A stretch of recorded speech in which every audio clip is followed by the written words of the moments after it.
குடும்ப தலைவிக்கு 1000 ரூபாய் குடிச்சு செத்தால் 10 லட்சம் தருவது எவ்வளவு கேவலம் என்று நாம் தமிழர் கட்சியின் ஒருங்கிணைப்பாளர் சீமான் விமர்சித்துள்ளார். சென்னை விமான நிலையத்தில் செய்தியாளர்களிடம் பேசிய அவர், நீட் தேர்வு போலியான மருத்துவர்களை உருவாக்குமே தவிர தரமான மருத்துவர்களை உருவாக்காது என்றார். நீங்க தற்காலிகமாக தள்ளி வச்சிருக்கீங்க, நாங்கள் நிரந்தரமாக தள்ளி வச்சிருங்கன்றோம். நீட்டு தேர்வு உங்களுக்கே தெரியுது இப்போ எவ்வளோ பிரச்சனை வருதுன்னு.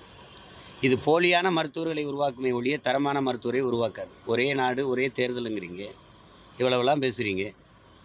ஒரு நாட்டில் ஒரு மாணவனுக்கு தேர்வு நடத்த கூட உனக்கு தகுதி இல்லை. அமெரிக்காவில் இருக்க ப்ரோமெட்ரிக்குங்கிற நிறுவனத்துக்கு நீட்டு, நெக்ஸ்ட்டு, எக்ஸிட்டு எல்லாத்தையுமே அவர் நடத்துகிறாரு.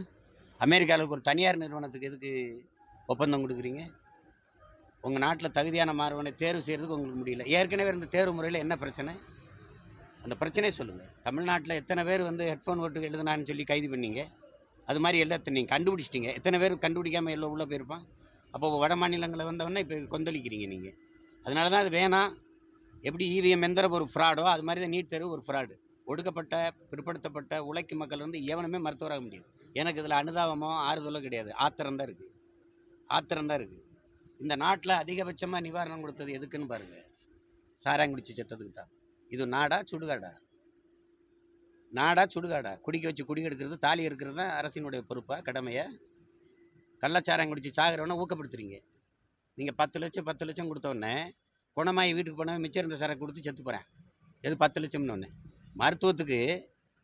மருத்துவமனையில் சிகிச்சை எடுத்துக்கிட்டு இருக்கவனுக்கு 50,000 நீங்கள்.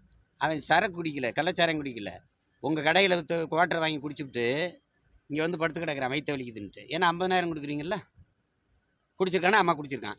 அது சாராயமா இல்லை டாஸ்மார்க்கில் சரக்கான்னு நீ எப்படி கண்டுபிடிப்ப? அப்போ அடுத்து கிடக்குற நீ 50,000 கொடுக்குற. எப்படி இருக்குது?